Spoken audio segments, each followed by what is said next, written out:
suis pas totalement épanouie, je suis pas totalement heureuse, je suis entre les deux, donc je pense que je suis sur la bonne voie.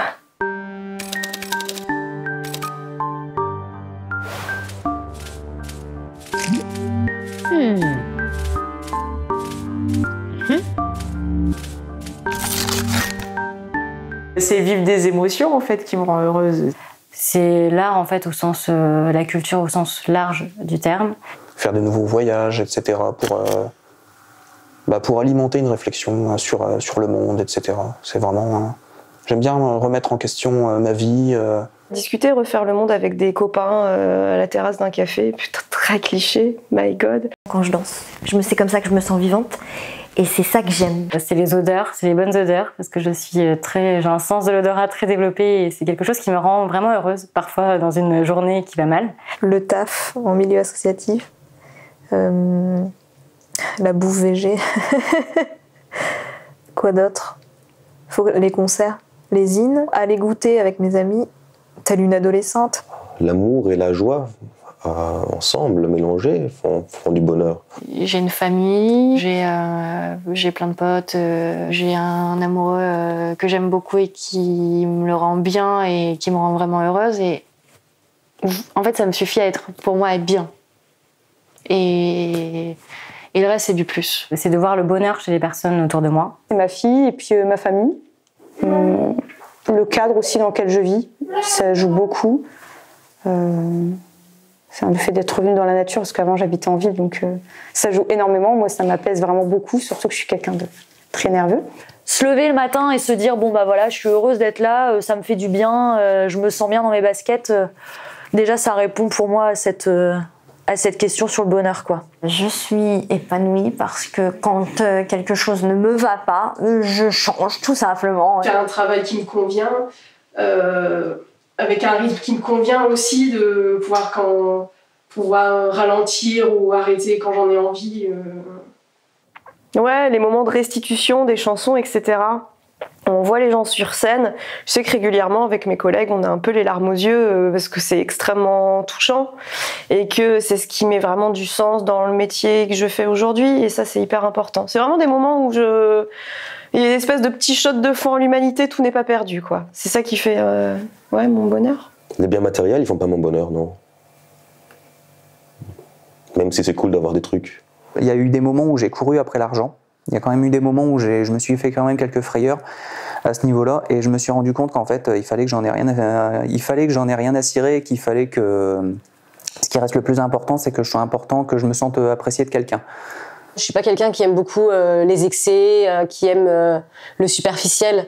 Donc tant que je suis pas dans la superficialité, tant que je vis des moments qui sont vrais et encore une fois simples, pour moi c'est suffisant, quoi. Je sais m'émerveiller des petites choses de la vie. À partir du moment où on cherche pas à avoir trop de choses, si on se contente de ce qu'on a, et que de manière générale le bilan, qu'il y a plus de choses positives qui nous arrivent que de choses négatives, il n'y a pas de raison de pas être heureux. Un jour, j'ai entendu mon prof de gym qui disait mais bien sûr que je vais bien, je me suis réveillée ce matin avec un corps qui marche bien. Je sais que c'est pas le cas pour tout le monde, mais j'ai beaucoup de chance. Quand je vois l'état de ma voiture et je me dis en fait j'ai vraiment de la chance, j'ai une bonne étoile, je suis encore là. Et c'est marrant parce qu'au lycée j'avais eu un accident de bus aussi et et je me dis, deux fois de suite, ouais, je m'en tire bien. J'ai de la chance d'être bien entourée, que ce soit mes amis, ma famille, Johan. Donc à partir de ce moment-là, je me suis dit, on va reconsidérer les choses et on va en tirer de la force, en fait. On va se dire, oui, ça t'apprend... t'étais patiente, et tu l'es encore plus. Ouais, ça t'apprend de la patience, ça t'apprend à savourer autrement les choses, en fait. Il faut aller de l'avant, donc ne pas se dire tiens, je peux plus faire ça ou ça, mais plutôt se demander ce qu'il est encore possible de faire. Je pense que je le suis, oui. On n'est jamais comblé sur tous les plans, mais oui, je suis loin d'être à plaindre. Tout le monde a des doutes, mais de manière globale, je pense que je suis plutôt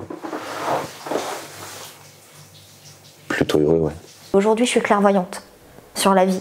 Je sais pourquoi je suis née, je sais pourquoi je vais mourir. Je sais ce que je fais ici en fait, tu vois. Je suis pas là en train d'errer, en train de me poser des questions. Donc en vérité, j'ai la clé pour être heureuse.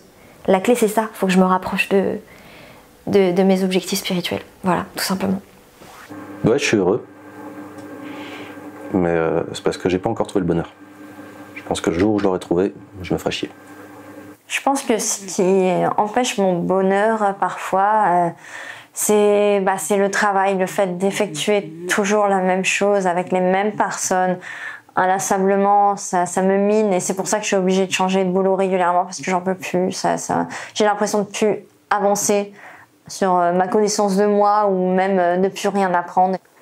Le fait que je sois pas épanouie peut-être professionnellement quand même. Le fait de pas encore avoir trouvé le métier qui fait que je m'épanouis, ça ternit un petit peu tout ça. Le fait que je sois consciente de l'effondrement écologique. Je pense que c'est vraiment ce qui peut vraiment me déprimer. Ce qui l'a assombré, je sais pas, les gens qui n'ont pas conscience, enfin, pas ceux qui n'agissent pas pour que le monde parte pas en live, mais plutôt ceux qui en ont conscience, qui ont conscience de la gravité de ce qui va arriver tantôt, et qui ne font rien par intérêt personnel. Il y a des moments où c'est un peu dur de continuer à y croire, il y a des moments où je suis extrêmement pessimiste justement sur... c'est un peu le revers de la médaille d'un côté militant, d'un côté qui est dans la révolte, dans la colère. En fait, les meilleurs jours, c'est quand je suis en colère, où là, en fait, c'est une espèce de carburant pour avoir envie de s'en sortir. Et puis, il y a des jours où je suis quand même assez défaitiste, où j'ai l'impression que c'est se battre contre des trucs tellement plus gros que soi qu'on n'y arrivera jamais. Et ça, c'est les moments où c'est plus compliqué. Et j'apprends à plus être en colère, parce que ou en tout cas à en faire quelque chose, parce qu'on a, enfin, je m'accorde le droit d'être en colère, mais par contre, c'est pas juste la ressentir, c'est en faire quelque chose. Le plus gros frein à mon bonheur, je pense que c'est quelque chose là-dedans. Une sorte de, encore une fois, cette fainéantise à laquelle j'ai souvent fait appel. C'est bien d'être fainéant de temps en temps, mais moi je le suis un chouïa de trop. Du coup, il y a beaucoup de non-faits, en fait, et de tâches non accomplies et même pas commencées, que je traîne un peu comme un bagage sur mes épaules, qui sont quand même, il y a quand même un tout petit peu de regret dans l'affaire. Hein. Les regrets, ça c'est quelque chose qui est anti-bonheur pour moi. Moi je dirais que ça peut être aussi... Enfin, mon tempérament, ma personne. Enfin, malheureusement, j'ai un tempérament quand même qui va vers la déprime. Donc, je pense que quand tu as ces idées noires qui remontent à la surface, peu importe l'état de bonheur dans lequel tu peux être, malheureusement, ça vient freiner tout le chemin que tu avais parcouru, quoi.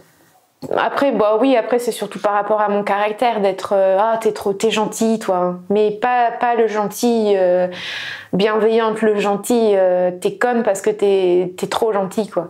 Ça aussi ça revient assez enfin même sans qu'il le dise je le sens quoi. En fait il faudrait que je parle plus mais j'y arrive pas parce que les mots ils ont un poids et si tu les emploies mal, ça peut avoir des conséquences pires que mieux, quoi. Et du coup, parfois, je préfère me taire. Moi, je suis déjà de nature anxieuse, de toute façon, ça a toujours été le cas. Mais je me rappelle même de moi... Je me souviens que j'avais peur d'entrer au CP, par exemple. Après, ça a été... Déjà, je m'en souviens vraiment honnêtement. Je suis restée quelqu'un de facilement anxieux en fait. Parfois je pleure chez ma boubou quoi. Ça m'arrive tellement souvent, je sais pas si c'est la pilule ou si c'est parce qu'on est des littéraires, mais il y a un truc qui cloche. Un truc inexplicable. Bon, en tout cas, un truc que tu peux pas dire à tout le monde. Hein. Tu peux pas dire à tout le monde j'ai chialé ce soir et je sais pas pourquoi. Parfois je le dis à ma mère, enfin, j'ose même pas lui dire, parfois je le dis juste, je suis un peu triste. Je sais pas, parce que la vie. Je pensais pas pouvoir angoisser au point de tomber dans les pommes. Et ça m'est arrivé plusieurs fois. Et d'un autre côté, c'est un peu tabou parce que pour certains, c'est du cinéma. C'est du cinéma, donc c'est pas évident d'en parler. C'est pas évident d'en parler et pourtant c'est là. Donc tu tais tout ça en te disant que, bah oui, en fait, Il n'y a rien de grave. Il n'y a rien de grave et en fait, ça va aller. Et il y a pire. Et puis, j'ai aucune raison de me mettre dans cet état pour cette petite chose ou pour ce détail. Et puis demain, ça ira mieux. Et puis demain, ça va mieux. Mais en fait, tu camoufles des choses et c'est un peu une bombe à retardement. Dans mon cas, je pense que le plus dur à gérer au quotidien, c'est mes douleurs. Et c'est aussi le fait de l'infliger aux autres et de l'infliger aux gens que j'aime. Donc, je me sens toujours un peu coupable de ne pas être suffisamment mobile pour me rendre chez les gens, pour aller voir des gens si souvent que je le voudrais, ou bien justement, Johan doit m'accompagner, et je sais qu'il le fait de bon cœur, mais ouais, c'est le manque de mobilité, c'est compliqué. Non, je pense que être heureux, c'est un état sur le long terme. On peut pas dire je suis heureux sur un moment précis. On peut être content, mais heureux, c'est sur du long terme, et c'est une activité forcément avec des hauts et des bas. C'est ce qui va occuper nos journées, nos nuits et tout ce qui va avec. Et là-dessus, voilà, il n'y a pas de moment qui ternisse puisque c'est un sentiment général. C'est l'amour qui me rend heureux, c'est l'amour qui me fait déprimer.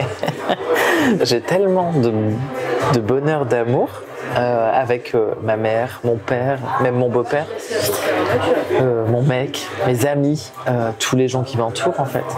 C'est tellement génial que si je pense au moment où je perds ça, ça me fait déprimer au max. Je vois mes grands-parents qui décèdent aussi, donc du coup il y a toute l'espèce de double couche là qui protégeait mes parents, enfin qui me protégeait moi. Hop, la couche supérieure elle est partie, les prochains CE. Mais si les prochains CE, ça veut dire que ça implique pour moi une perte de repère. Et ça, je trouve ça hyper déprimant, ouais. J'ai vu des gens partir que je m'attendais pas à voir partir aussi vite. D'un seul coup, tu te prends en pleine gueule un truc que tu pensais pas avoir arrivé. Et tu te rends compte que ouais, la vie, en fait, c'est fragile et en prenant conscience, ça fait hyper peur. Et du coup, c'est cette peur de ouais, moi je pense que ce qui vient ternir mon bonheur, moi c'est l'angoisse quoi. J'ai été confrontée à la perte de personnes plus ou moins proches, mais subites, et c'est vrai que c'est assez angoissant. Et aujourd'hui, je me dis mais voilà, vivons déjà aujourd'hui et on verra demain.